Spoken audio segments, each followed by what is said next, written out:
Something's going down at Hollis Hall that's got the whole city of Chicago on edge. We've got 3 breaking stories, and believe me when I say this, one of them could completely change Sunday's matchup against the Saints. We're talking about an offensive star who suddenly popped up on the injury report with an issue that's got everyone worried. But that's not all, because while one player's battling pain, another just showed exactly why this team is riding a 3-game win streak, and how they went from villain to the hero this defense desperately needed. And if you think that's all, wait till you hear what's going on with our star receiver after a mysterious hospital visit. That's got everyone asking what the heck happened in Washington. I'm telling you right now, if you click away, you'll regret it.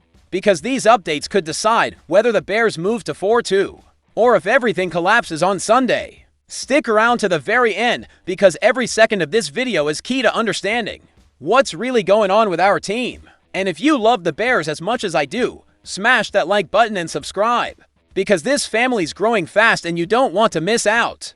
Look, I don't know about you, but when I saw that Thursday injury report, it felt like getting hit with a bucket of ice water. DeAndre Swift, the engine of this offense, the guy who just gave us 175 total yards against Washington, popped up with a groin injury.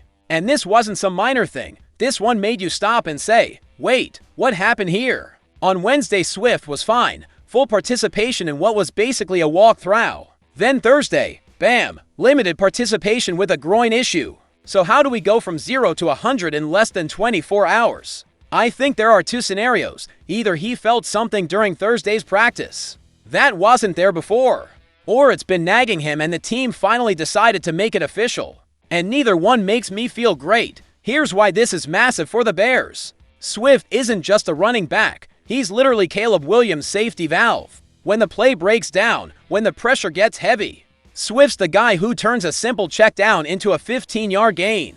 Against Washington, we saw exactly that. 14 carries for 108 rushing yards, to catches for 67 yards and a touchdown. That 55-yard score flipped the whole game. That was the moment you realized Swift's not just good. He's elite when he's healthy.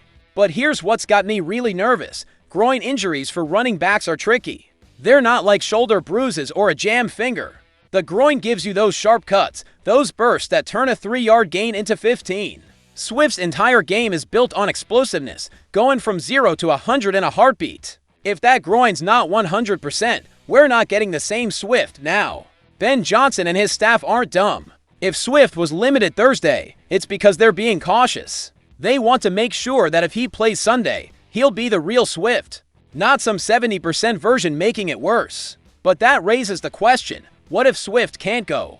Look at who's behind him on the depth chart. Kyle Monange, a 7th-round rookie, physical but missing that burst that makes Swift special. Roshan Johnson, solid in short yard and goal line spots, but not a 20-touch guy. And Travis Homer, on injured reserve. That's what I call a huge drop-off. And here's the scary part. We're playing the Saints. New Orleans might be 1-5, but their defense isn't a joke. They've got vets, they've got pride, and they're coming to Soldier Field looking to ruin our day. Without Swift, or even with a limited version, all the pressure falls right on Caleb Williams and the passing game. And yeah, Caleb's been improving, but he's still a rookie. He needs that balance, real play-action looks, a ground game defense's respect. I think Swift's gonna play. I think this is the staff being super careful after what happened with DJ Moore, which we'll get to in a bit. But can we count on him being 100%? I've got doubts, and in the NFL, playing at 80% can sometimes be worse than sitting out. Friday's injury report will be huge. If Swift's listed as questionable, we'll be sweating it out all the way to kickoff. And if he's out, Declan Doyle better bring the best game plan of his life to move the ball. Without our most versatile weapon, here's what I'm saying. Swift's the difference between a predictable offense and one that can beat you in a dozen different ways. Without him, we're back to being one-dimensional. And against a fired-up Saints defense, that's a recipe for disaster. So cross your fingers, knock on wood. Do whatever you gotta do, because we need Swift healthy this Sunday. Now, if Swift's got us worried, let's talk about the guy who's got us fired up. And I know what you're thinking. Matt, after those first 2 weeks, how can you be excited about Tyreek Stevenson? Because this dude just showed what it means to have heart, to look in the mirror, and decide you're gonna be better. Let's be real, Stevenson was awful early on.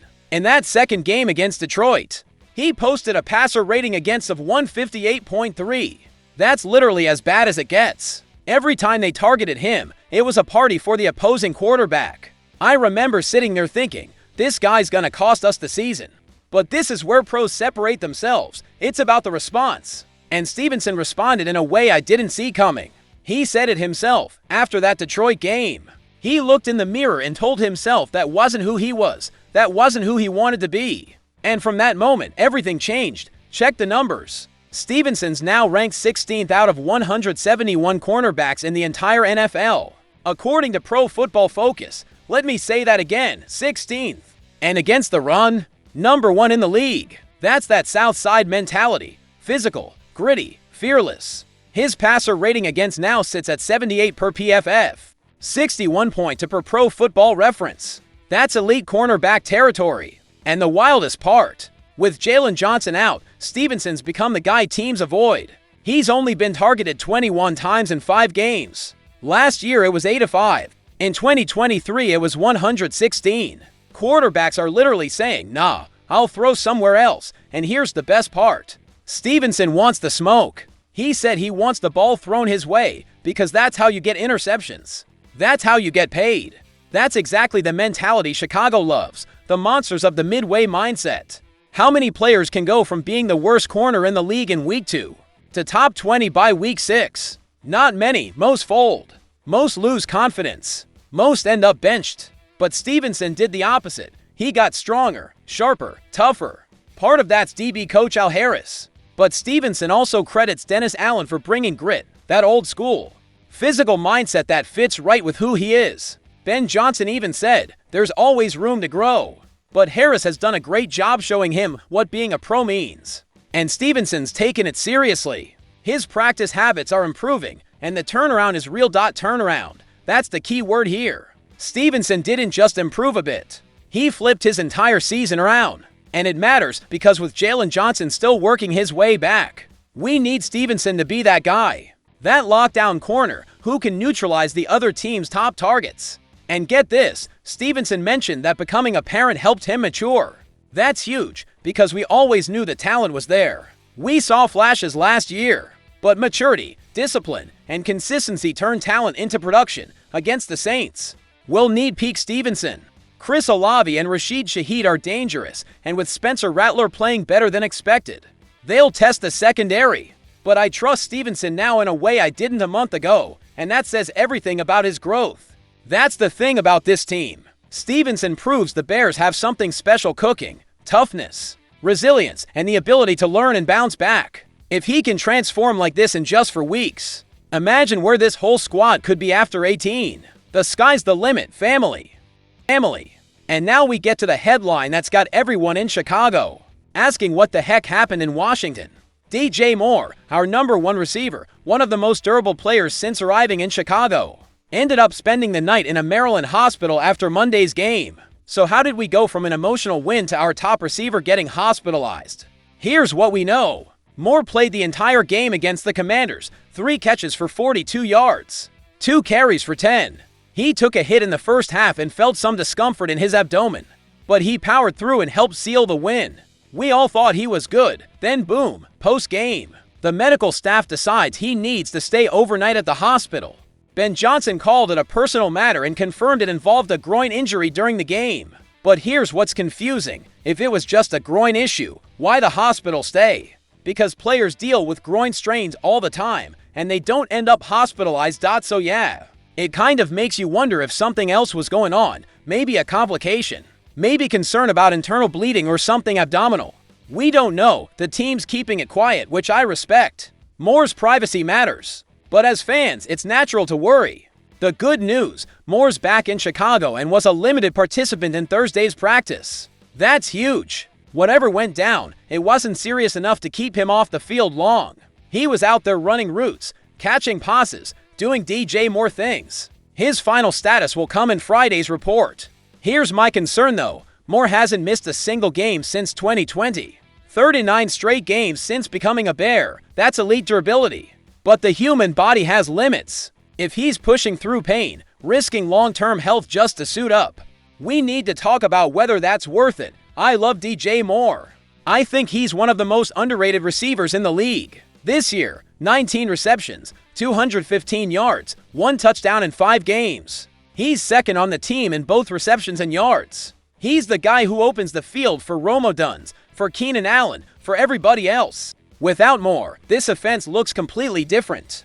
But here's reality. We're on a 3-game win streak, sitting at 3-2, and have a real shot to go for 2, our best start in 7 years. But if we rush Moore back and that groin gets worse, we're playing with fire. To make matters worse, that Thursday injury report wasn't pretty. Cairo Santos thigh, Grady Jarrett knee, and Noah Sewell concussion all miss practice. Jarrett in particular has barely practiced since early September.